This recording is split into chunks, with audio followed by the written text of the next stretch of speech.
Hello. Hi. So today we are joined with Tanisha Robinson. She is the CEO of Brewdog USA here in Columbus, Ohio. Thank you so much for joining us. Yeah, thanks for coming. Thank you for bringing beers as well. Absolutely. It's a foregone conclusion. Of course. Talk about the inspiration for this hotel, for Doghouse. So Brewdog was founded in 2007 by two dudes and a dog in a garage in Scotland. And so since then, we've become the largest craft brewer in Europe. But we just started U.S. operations last year, and so we're quite late to the craft beer party in the U.S. We see building the hotel as one of the ways to make our campus the #1 bucket list destination for anyone who loves craft beer. Great. And is anyone else doing a beer hotel in the U.S.? So there are other beer hotels out there in the world, but this is the world's first beer hotel inside of a brewery. Cool. Very cool. So you mentioned Scotland. How did Scotland translate into Columbus, Ohio? So Brewdog has had its eye on global ambition once we really saw the strength of the market in Europe. And James flew to Columbus to check out the situation here. He tweeted, "Hey Columbus, where should I go get a beer?" By the time he got his bag, over 500 people had responded. So he called our other co-founder, Martin, and said, "Hey Martin, I don't know how we're going to pay for it. I don't know what the plan is. I don't know what we're going to do. But Columbus is the home for the headquarters of Brewdog USA." Wow, that's great.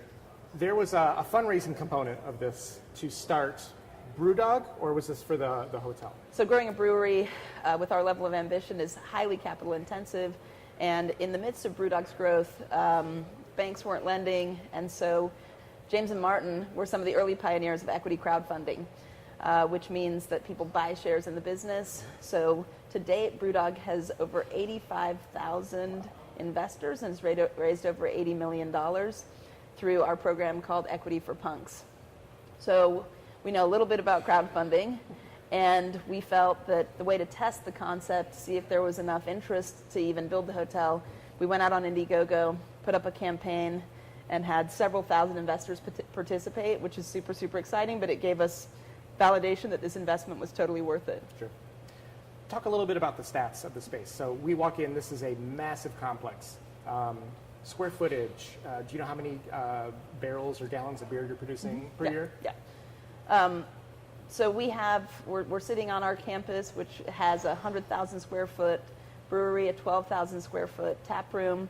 Our current capacity in our brewery is 100,000 barrels.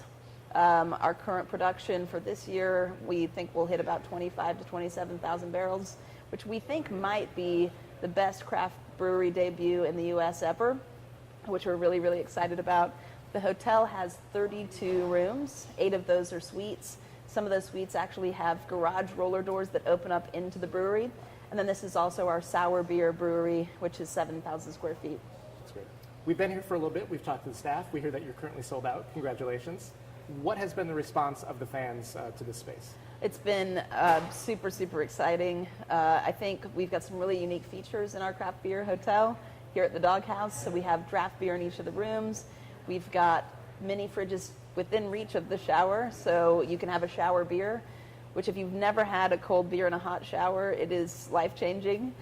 And we also have, I would argue, the best mini fridge or mini bar in a hotel with some really rare, really exciting craft beers that are our favorites from all over the country.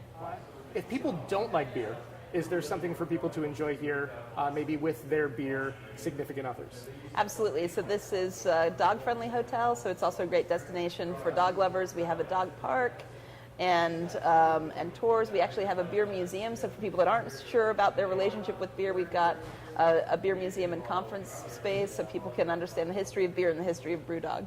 You mentioned you have a sour facility. Yes. Sours are tough because you're actually trying to add new flavors and live yeast, right? Yeah, so sour beers are really funky and weird. Thankfully, we got Richard Kilcullen from Wicked Weed to run our sour program, so he knows a little bit about sour beer. But yeah, so the brewery in the hotel is our sour brewery, and we have some exciting beers coming up.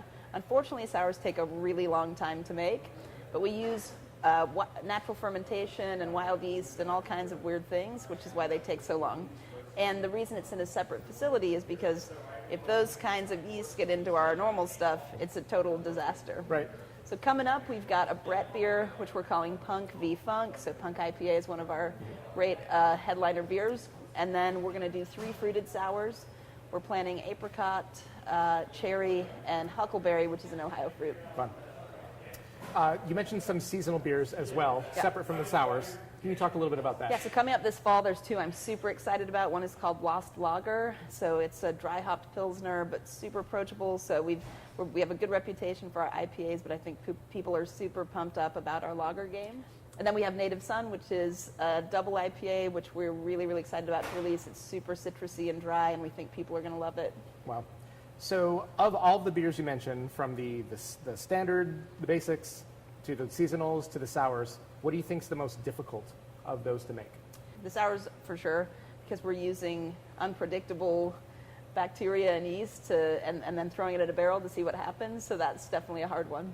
Do you get to a point where you've made a batch, you open it up, and you're like, nope, that's gross? Absolutely. One of our So one of our values at Brewdog is that we are uncompromising. So we do taste panels throughout the course of the life of making the beer. And if any beer isn't up to standard, we will dump the tank. Gone. Nothing. Nothing. It doesn't. Okay. Yeah. Are you doing anything from a sustainability standpoint, either using the spent grain or things like that? So we work with local farmers and donate our spent grain, and then we're also working on some wastewater and anaerobic digester projects coming up as we increase our volume. Great. So how do people find out more about Brewdog? Just head to brewdog.com and they can find their way to making hotel reservations. Perfect. Thank you so much. Yeah, absolutely. It was lovely.